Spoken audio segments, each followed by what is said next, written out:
Hi, this is Kim Spence coming to you live from sunny Orlando, Florida.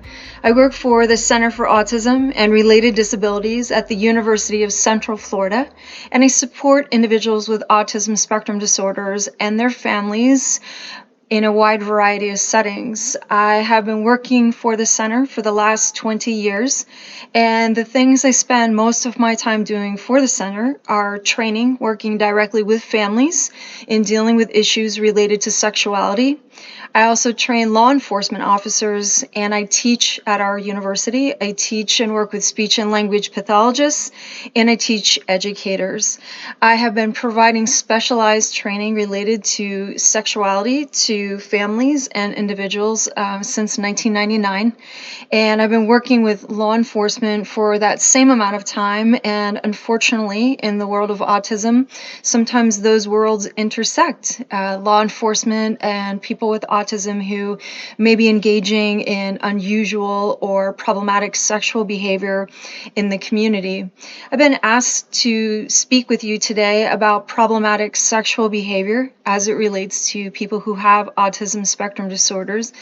And I want to begin by talking about some of the myths related to the sexuality of people who have autism and other neurological and developmental disabilities. And so first and foremost, many of the families that I work with are unaware that their son or daughter, and I say that regardless of age, perhaps a 5-year-old, perhaps a 15-year-old, perhaps a 45-year-old. Often families are not aware that their son or daughter is a sexual being or might be attracted to others, or that it's even possible that they want to have those types of relationships with other people. And often they're very protective. Families are quite protective in keeping people maybe in very close proximity, rather than allowing them maybe to have opportunities to interact with others in their community.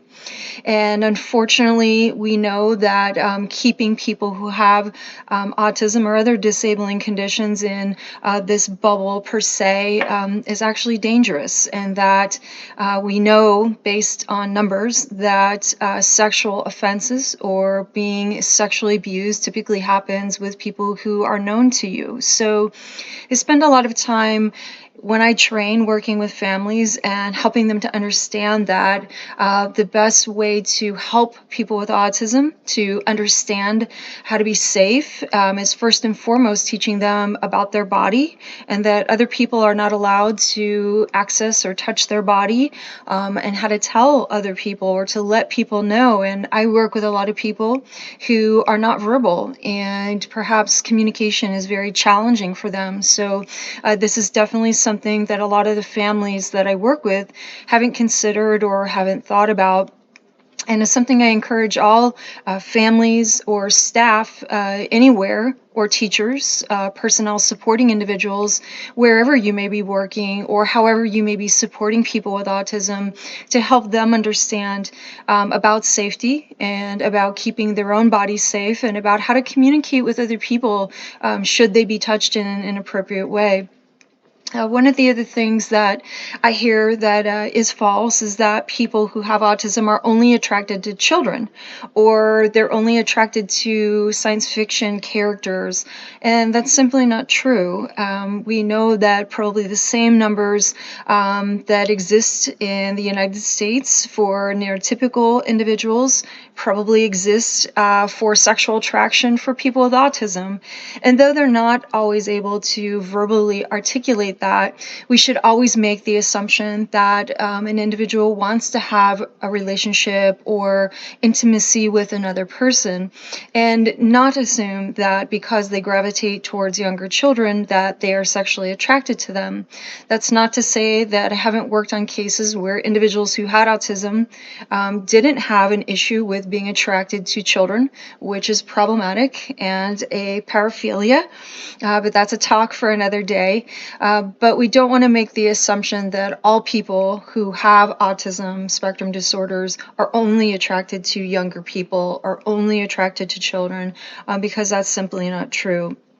And when we think about the world of people who have autism and individuals who relate differently to others, and the primary issue that we see in people who have autism are problems with socialization. And so, at its very core, autism affects your ability to socialize in a societally acceptable way with other people. And so sometimes behavior might occur because an individual doesn't know any better. Sometimes inappropriate sexual contact might occur because the individuals who have autism are unaware that the kinds of behavior they may be engaging in, whether it's touching somebody on their breasts or touching somebody on their rear end, is not socially appropriate or acceptable behavior.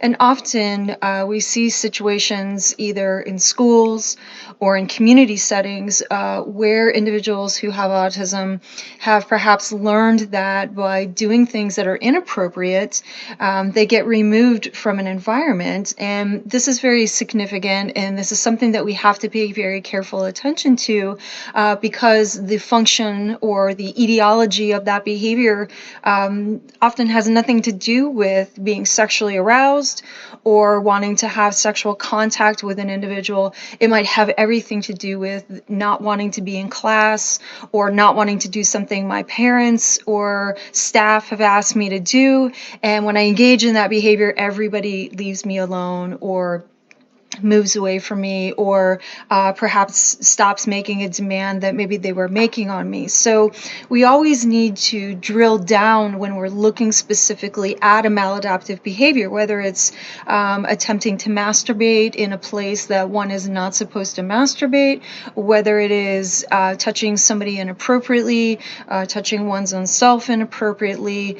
I frequently hear about individuals who have autism who might remove their clothing or expose their genitalia. And again, we have to look individually at each case. And when we're working with people who have autism, we need to try to understand very specifically what may be driving that behavior and what is reinforcing to them, and what does it have to do with their sexual arousal. And sometimes it has nothing to do with their sexual arousal. It has everything to do with their sensory issues. A lot of the people who I work with and who I have for my entire career worked with have very intensive sensory issues. They get overwhelmed very easily. They become uncomfortable, either too hot or too cold, or maybe there's some stimulus in the environment that feels troublesome or bothersome to them, and they might pull their shirt up or they might pull their pants down. And another large group of people who I work with have a great deal of difficulty with their fine motor skills. So they may use the restroom and they may not be able to zip up their pants or to button their pants or to correctly put themselves back together again before exiting a restroom. And unfortunately, if you're in the general public and you see somebody who maybe looks disheveled, or their penis might be out of their pants, or they appear to not have kind of everything together, unfortunately the police may be called. And for a lot of the people that I work with, they have been called, and in some situations we're able to deal with this and to have a quick resolution, but unfortunately when law enforcement gets involved, it changes things quite a bit. So going back to thinking about people who have autism, there are a variety of reasons that they may engage in sexually maladaptive behavior. And this may have to do with their sensory overload, or maybe they're overwhelmed in the environment. This might have to do with escape-related behavior. Perhaps they're just overwhelmed, or they don't fully understand the impact of their behavior or the interpretations that could be made of their specific behaviors, but they're more interested in escaping from an environment or not having to be engaged in an environment.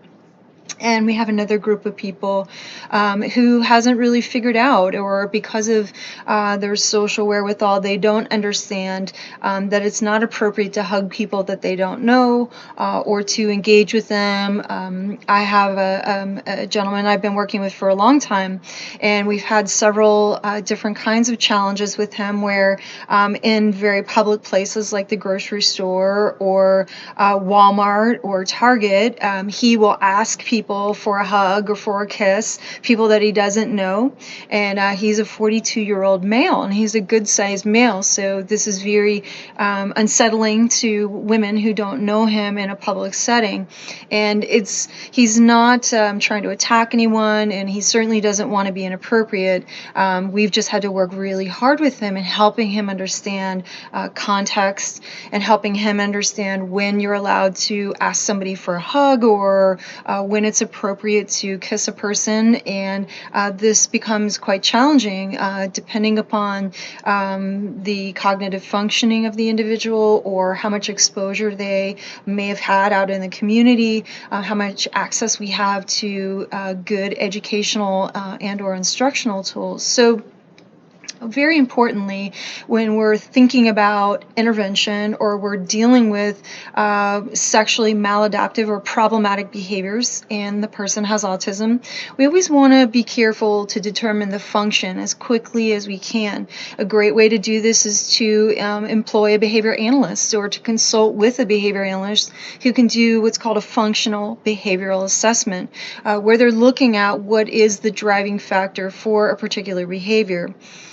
Secondly, we want to intervene with individuals in a meaningful way. And often, unfortunately, people with autism are told verbally things by their parents, by their staff. For example, we say to people, "That's inappropriate." And the individual doesn't understand what that means. We as neurotypicals or staff or parents, we know what that means, but the individual is unaware of what that means. So we have to provide instruction. We have to use visual supports. In particular, I use a lot of what's called video modeling or point of view modeling. POV. I use this to help people understand boundaries when you're standing too close to somebody, or if I were to stand at a distance that might make someone uncomfortable.